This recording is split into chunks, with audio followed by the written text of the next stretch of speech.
হরে কৃষ্ণ।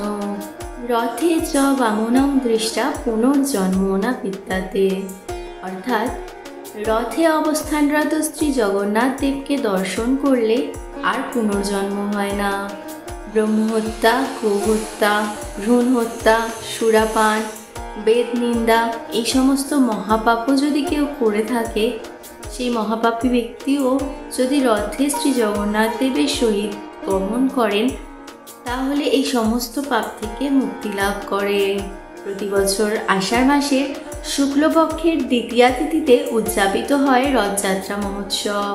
এবার 2025-এ রথযাত্রা উৎসব পালিত হবে 27শে জুন শুক্রবার এবং উল্টো রথযাত্রা পালিত হবে 5ই জুলাই শনিবার।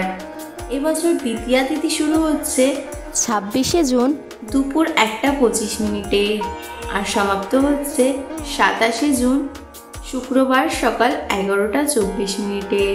উদয় তিথি অনুসারে তাই 27 তারিখে রথযাত্রা উৎসব পালিত হবে। এই দিন ভগবান জগন্নাথ দাদা বলদেব এবং বোন সুভদ্রা দেবীর সাথে রথে চড়ে নীলাচল থেকে গুন্ডিচায় মাসির বাড়িতে গমন করেন। সবার প্রথম বলদেবের রথ বের হয়। এর নাম তালধ্বজ। এর উচ্চতা 14 ফুট এবং রং লাল সবুজ। এই রথটিতে মোট 14টি চাকা থাকে। তারপর বের করা হয় সুভদ্রা দেবীর রথ। এই রথের নাম দর্পদলন, উচ্চতা 43 ফুট এবং এই রথে মোট 12টি চাকা থাকে। সর্বশেষ বের করা হয় মহাপ্রভু জগন্নাথ দেবের রথ, যার নাম নন্দীঘোষ, উচ্চতা 45 ফুট, চাকার সংখ্যা 16টি।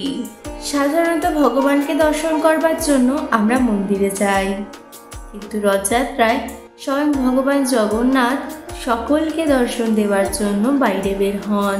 তিনি শুধুমাত্র ভক্তবৎসলই নন, তিনি জগতের নাথ। তাই এই রথযাত্রার দিন ভক্তদের পাশাপাশি মহাপাপীদেরও তিনি দর্শন দেন এবং সর্বপাপ থেকে তাদের মুক্ত করেন। রথযাত্রা দর্শন, রথের দড়ি স্পর্শ করলে ব্যক্তির কোটি কোটি জন্মের পাপ নষ্ট হয়। এই মনুষ্য জীবনকে সার্থক করতে অন্ততপক্ষে রথযাত্রায় অংশগ্রহণ করুন, রথযাত্রা দর্শন করুন, হরিনাম জপ করুন। জয় জগন্নাথ।